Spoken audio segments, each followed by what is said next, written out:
Mesdames et messieurs, bienvenue et merci de regarder RTI 1. Voici les titres de cette édition. La 4e édition du Salon international de l'agriculture et des ressources animales Sahara 2017 a officiellement débuté hier vendredi et c'était en présence du président de la République Alassane Ouattara. La Côte d'Ivoire célèbre ce samedi la journée africaine de la statistique. Objectif de cette journée, sensibiliser les populations sur l'utilisation systématique des statistiques pour prendre des décisions basées sur des faits. Le message du gouvernement dans cette édition. Le garde des Sceaux, ministre de la Justice et des Droits de l'Homme, Sanson Kambilé, a procédé hier vendredi à la remise de 15 véhicules et des cadenas sophistiqués aux régisseurs des prisons du pays, ici à Abidjan. Objectif, contribuer au renforcement de la sécurité dans les prisons ivoiriennes. Voilà, nous vous le disions à l'instant, la 4e édition du Salon international de l'agriculture et des ressources animales, Sahara 2017, a officiellement débuté hier vendredi et c'était en présence du président de la République, Alassane Ouattara. Viviane Aguimin, reportage. Le Sahara 2017 s'est ouvert ce vendredi 17 novembre en présence du chef de l'État, le président Alassane Ouattara, des présidents d'institutions, des membres du gouvernement. C'est dire l'importance que revêt cette grande messe de l'agriculture et des ressources animales organisée en Côte d'Ivoire et qui est désormais devenue un événement qui rassemble toute l'Afrique et même au-delà. En effet, pour cette édition 2017 du Salon de l'agriculture et des ressources animales d'Abidjan, 19 délégations ministérielles venues de 17 pays, tant de l'Afrique occidentale que centrale et australe, sont présents pour prendre part aux différentes rencontres qui vont être organisées autour du thème « Transformation structurelle de l'économie agricole face au changement climatique ». L'édition 2017 a choisi de mettre à l'honneur l'Afrique du Sud, représentée par une forte délégation conduite par le ministre sud-africain de l'Agriculture. Pour cette grande messe de l'agriculture et des ressources animales qui s'est ouverte ce vendredi pour sa 4e édition, le ministre Coulibaly Sangafoua s'est fait le porte-parole des acteurs du monde agricole auprès du chef de l'État. Excellence, Monsieur le Président de la République, l'ensemble du secteur agricole m'a chargé d'une mission que je trouve personnellement difficile, celle de trouver les mots qui conviennent pour vous traduire leur reconnaissance et leur infinie gratitude. Mais plus que des mots, je crois qu'il n'y a pas meilleur témoignage de leur gratitude que leur extraordinaire mobilisation de ce matin et les ovations que je leur prie de bien vouloir vous réserver, Excellence, Monsieur le Président de la République. Hormis l'aspect festif du salon, le ministre Sangafoua a situé sur l'importance de l'événement pour le développement de l'agriculture en Afrique. Le Sahara n'est donc pas une foire agricole où l'on vient simplement acheter et vendre des produits. Pour les professionnels, le Sahara est un salon où l'on vient échanger des expériences, nouer de solides partenariats et établir de bonnes relations d'affaires. Pour le grand public et les jeunes, c'est un espace de découverte et de divertissement, permettant de susciter des vocations d'agriculteurs, notamment chez les jeunes. Pour les pouvoirs publics, c'est un espace d'échange d'expériences pour un meilleur ciblage des politiques publiques. Félicitant les différents ministères impliqués dans l'organisation du Sahara pour la grande mobilisation engrangée par cette 4e édition, le président de la République a dit une nouvelle fois le rôle important de l'agriculture dans nos États en développement et la nécessité pour les gouvernants africains de trouver des réponses face aux nombreux défis auquel est confronté le secteur agricole en Afrique. Nous devons rendre aux paysans le fruit de leur labeur. Et je peux vous dire, chers parents paysans, vous pouvez compter sur nous. Nous travaillons d'arrache-pied avec la Banque africaine de développement et aussi avec la Banque mondiale. Et bien sûr, toutes les institutions qui voudraient participer à ce programme de warehousing du cacao dans de bonnes conditions pour permettre de surveiller et d'avoir une évolution des prix du cacao qui soit compatible avec le travail de nos paysans. Alors, je me félicite donc du thème du SARA 2017, qui est la transformation structurelle de l'économie agricole face au changement climatique. C'est un thème totalement approprié. Et ce thème nous interpelle tous. Et en Côte d'Ivoire, des mesures incitatives ont été prises par l'intermédiaire du Code des investissements et des investissements catalyseurs tels que le Bird Enclave de la Banque mondiale, et tout cela pour améliorer la transformation locale de nos produits. Plusieurs temps forts sont inscrits au programme de ce SARA 2017, notamment une conférence ministérielle, puis une table ronde sur le programme national d'investissement agricole qui sera présidé par le Premier ministre. Suivront les visites institutionnelles guidées, dont la première sera celle qu'effectuera mardi la première dame de Côte d'Ivoire sur le site du salon. Cette cérémonie d'ouverture a été marquée par la remise de prix aux lauréats du concours agricole du Sahara et la coupure du ruban symbolique de l'exposition et la visite de stand par le président de la République Alassane Ouattara, des membres du gouvernement et autres délégations venues participer à ce salon. Le SARA 2017 offre l'opportunité aux exposants de vendre leur savoir-faire en tissant des partenariats. Justine Seye-Djike s'est intéressée entre autres à des inventions et à des projets en faveur des femmes. Voici son reportage. Regardez.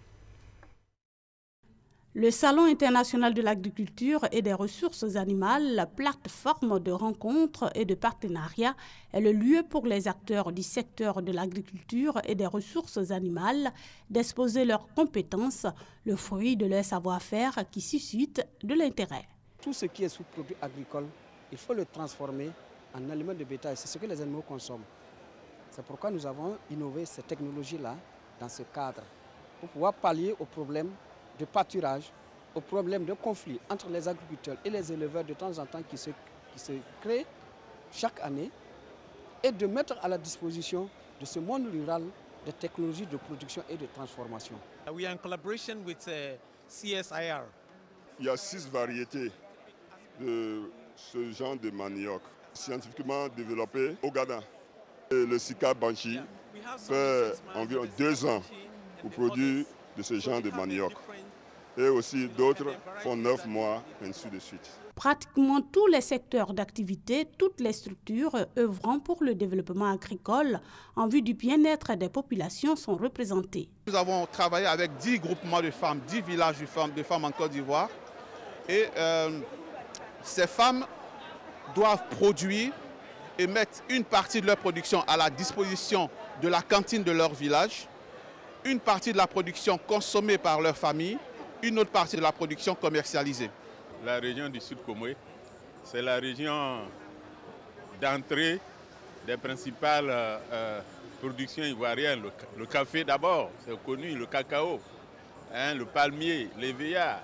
Une telle région ne pouvait pas ne pas être présente. Avec ce nombre impressionnant de stands et de visiteurs au démarrage, le SARA 2017 promet. La transformation structurelle de l'économie agricole de l'Afrique est au cœur du SARA 2017. Pour la Côte d'Ivoire, plus du cacao, l'anacarde se signale et c'est une spéculation à fort potentiel industriel. Noël Nyagno, Sakalou. De la fourche jusqu'à la fourchette. Voilà la nouvelle vision de l'exploitation du secteur agricole en Côte d'Ivoire.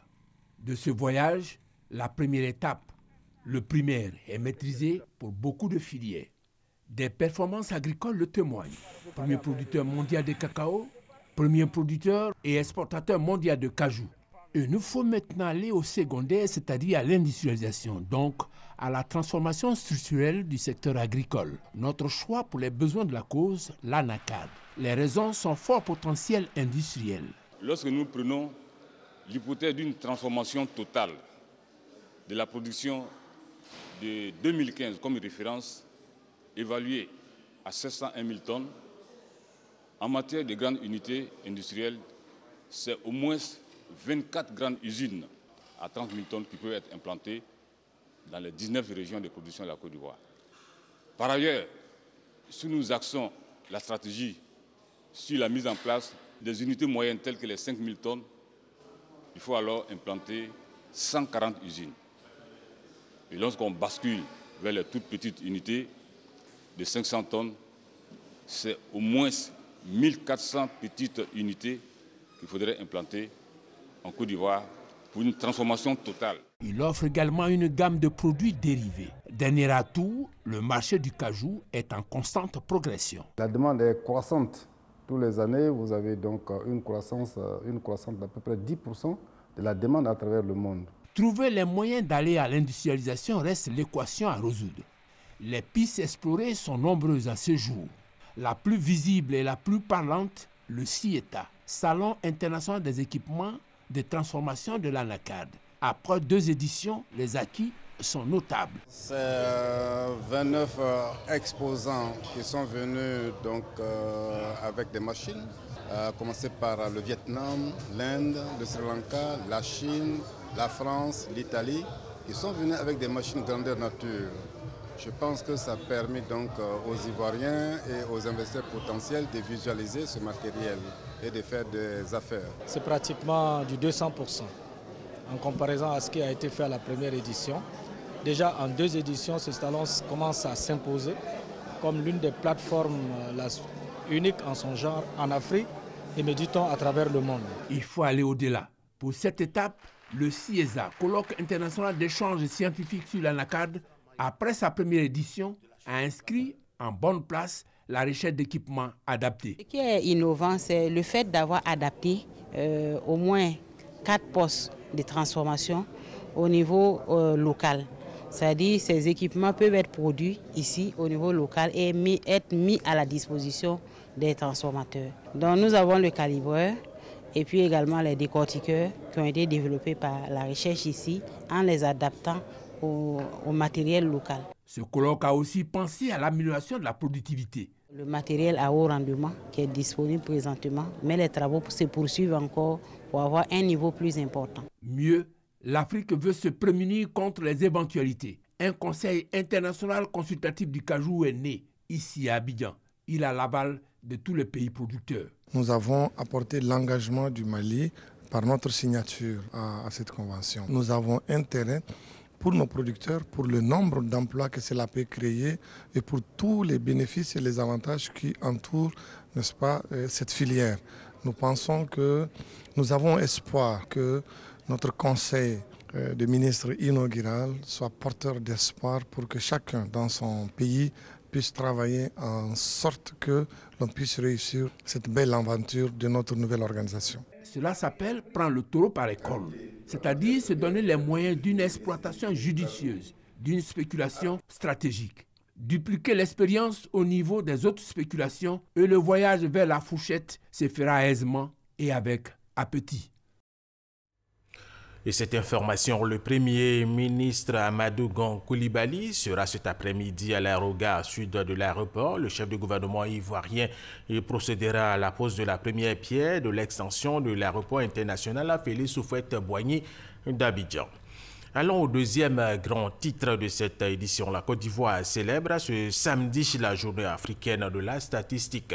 Objectif de cette journée, sensibiliser les populations sur l'utilisation systématique des statistiques pour prendre des décisions basées sur des faits. Le message du gouvernement avec Francis Boafo.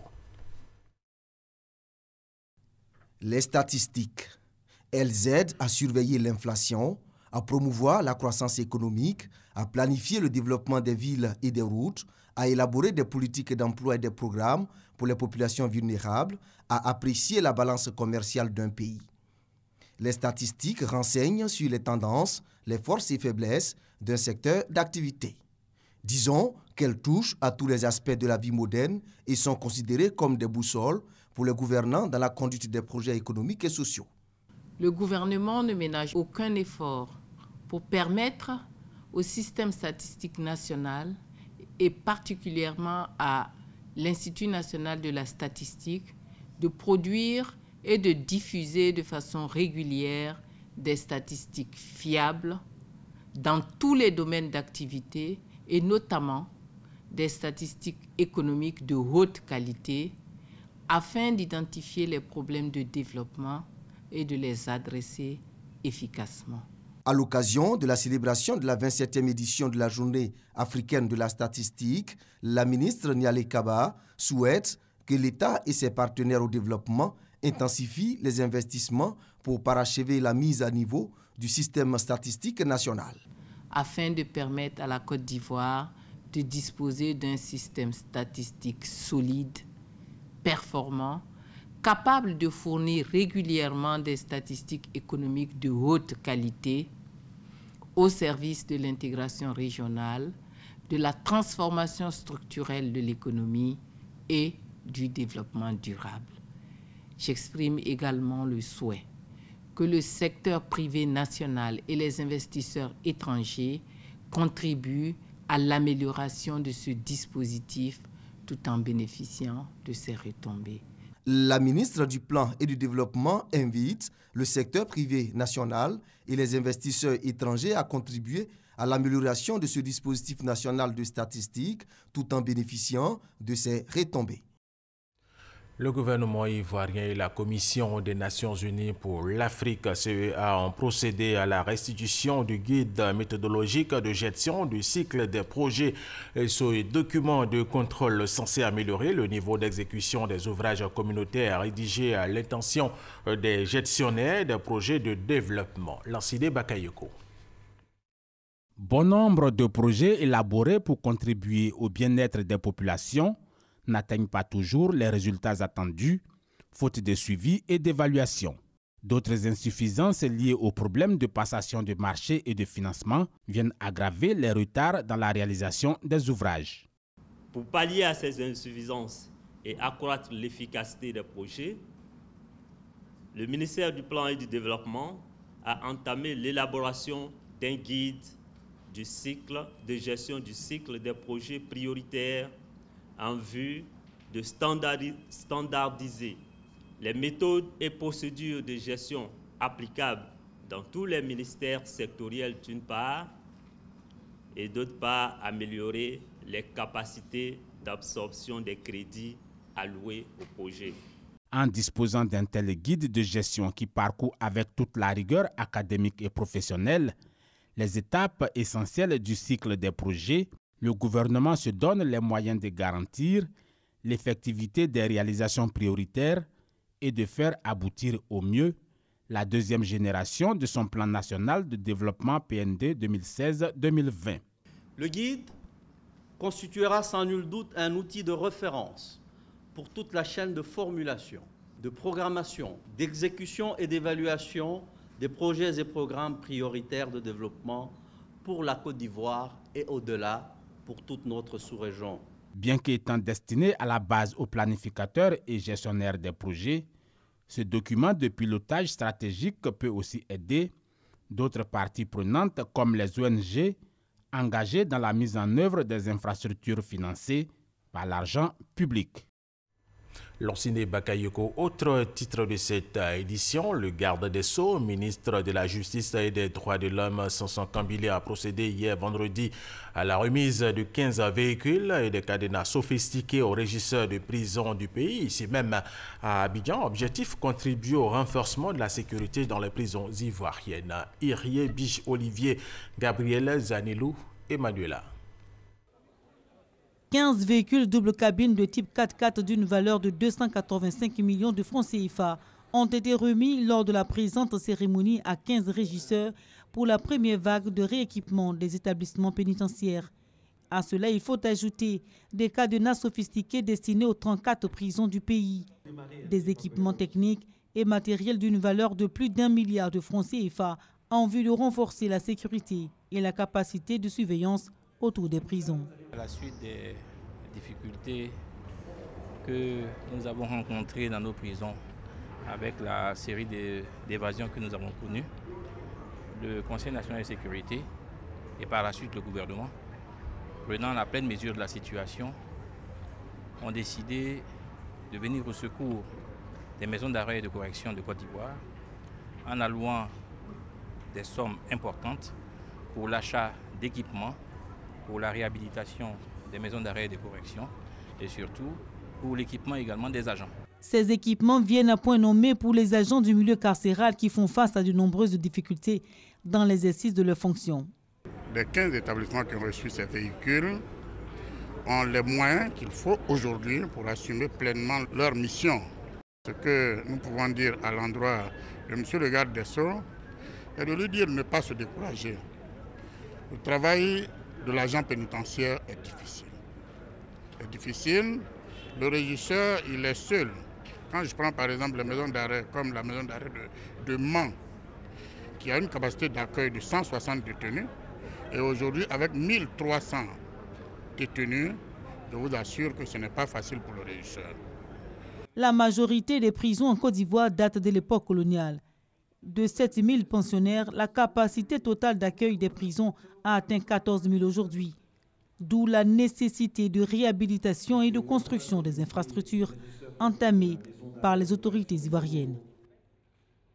Autre sujet dans cette édition, Abidjan, la capitale économique de la Côte d'Ivoire, va retrouver un visage plus reluisant les mois à venir. Le district d'Abidjan vient de lancer 3 opérations de ravalement des façades, de grandes artères, de plantines d'arbres et d'aménagement de 100 carrefours. Issa Ochona pour RTI. Regardez. Le district d'Abidjan veut faire de la capitale économique une ville de référence dans le monde, tant au niveau de l'embellissement que de la propriété. 3 opérations, notamment le ravalement des façades des grandes artères, le planting d'arbres et l'aménagement des 100 carrefours, ont vu le jour. Une visite guidée des boulevards de France et Latri de Cocody jusqu'à la place Aquaba de Port-Boué, en passant par les 220 logements d'Adjamé, William Civil et le boulevard Valérie jusqu'à Destin de Marcory. Le constat est net. Abidjan est en train de vêtir de nouveaux habits. Dans chaque commune, tous les maires vont répertorier toutes les avenues qui sont nécessaires pour le planting d'arbres. Tout ce qui est espace vert, parce qu'il y a des jardins qui ont été détruits. Là, notre travail va consister à les réhabiliter. Différentes couleurs sont retenues pour créer l'harmonie dans le district d'Abidjan. Les boulevards Latri et France de Cocody vêtus de blanc. Les tours d'Adjamé, 220 logements en jaune. Les bordures de la grande artère du boulevard Valérie jusqu'à Destin en rouge blanc cassé. Une harmonie visuelle et resplendissante qui ne laisse personne indifférent. Bon, je pense que ces espaces, ça nous permet de mieux respirer. Donc nous devons en prendre soin et conserver. On voit l'espace bien fleuri, ça nous fait du bien, ça donne un cadre vraiment agréable à voir. Pour réussir une telle opération, le ministre-gouverneur du district, Robert Begremambé, compte sur la mobilisation de tous les maires. Dans cette opération, les maires ont été associés dès le départ, pour la bonne et simple raison que d'abord pour le ravalement, c'est nous qui avons désigné les immeubles qui doivent être ravalés. Alors, il faut aussi préciser que pour les endroits à déguerpir dans les différents carrefours, les maires ont été mis à contribution pour envoyer les mises en demeure. Voilà, le carrefour de Koumassi, le carrefour de Marcory, tous les carrefours qui sont encombrés ont reçu des mises en demeure. Pour ce qui est des plantings d'arbres, voilà, les maires ont choisi aussi les endroits où les plantings d'arbres doivent avoir lieu. Et puis les maires ont accompagné le mouvement. La planète toute entière est menacée aujourd'hui par le réchauffement climatique. Le district d'Abidjan a, à cet effet, initié une opération de planting d'arbres. Ainsi, 50 000 arbres vont donc être plantés dans tout le district, avec pour objectif la restauration du paysage d'Abidjan, afin qu'elle se constitue en véritable puits de carbone pour réduire les émissions des gaz à effet de serre. Quand tout est aménagé, quand la vie d'Abidjan est propre, il y a moins de maladies. C'est ça aussi l'importance. Il faut réaménager tous ces sites-là pour égayer un peu les populations. Ce programme d'embellissement de la ville d'Abidjan génère des emplois pour la jeunesse. Et je suis très content. Ça permet aux jeunes d'avoir du boulot, de ne pas devenir délinquants comme les autres. Ça c'est un grand pas. Ce n'est pas tout. Les différents carrefours ne sont pas oubliés. 100 seront aménagés dans tout le district Pour l'heure, l'opération a démarré dans 300 carrefours. Ce programme d'embellissement du paysage urbain d'Abidjan va coûter 2 milliards de francs CFA au district autonome d'Abidjan. Dans quelques mois, le ministre-gouverneur Robert Begré-Mambé va faire d'Abidjan une coquette ville de rêve. Les participants du sommet 2017, Union africaine, Union européenne, prévu les 29 et 30 novembre prochains sur le bord de la lagune Ébrié, trouveront une capitale en plein essor où il fait bon vivre. Issaïo Tchonon, sachez que le Rotary Club Abidjan Riviera, ce club service, a célébré ses 35 ans d'existence et c'était au cours d'un dîner gala de bienfaisance. Témoin pour RTI1, Wilfried Herman Djivé. Un dîner gala de bienfaisance pour marquer d'une pierre blanche les 35 ans d'existence du Rotary Club Abidjan Riviera. 35 ans de solidarité témoignée aux plus démunis, 35 ans de bénévolat et d'action humanitaire à impact positif sur les populations dans le besoin. Toute action que vous poserez ce soir permettra de réduire les risques d'accouchement difficiles et d'améliorer le bien-être de la mère et de l'enfant. Recueillir des fonds afin de soutenir la vie, une action qui s'inscrit au nombre des multiples actions sociales menées par le Rotary Club Abidjan Riviera. Les bénéfices de ce gala seront destinés à financer l'acquisition de kits en vue de permettre des accouchements sécurisés et garantir la vie, la santé et le bien-être des mères et des enfants. Par notre action, nous éviterons des décès ainsi que des complications postnatales du fait du défaut de kits d'accouchement. Une action de bienfaisance saluée par le ministère de la Santé. Le ministère de la Santé tient à réitérer ses remerciements au Rotary Club International et principalement au club Abidjan Riviera pour tout l'amour que vous portez à vos prochains et votre inlassable soutien aux populations indigentes. Le Rotary Club International se positionne comme une chaîne de fraternité et de solidarité agissante. Plusieurs pionniers et anciens présidents ont été honorés à cette occasion. Un dîner gala pour faire parler son cœur, souffler une 35e bougie, le tout bercé par quelques salves de salsa et de sonorités locales. Le président de la République Alassane Ouattara a réagi au cours de la cérémonie d'ouverture du Sahara sur la situation qui provoque au Zimbabwe depuis quelques jours. Le chef de l'État ivoirien a estimé que le Zimbabwe est un pays important du continent. Il a salué la médiation du président Jacob Zuma. Le Zimbabwe est un pays important de notre continent.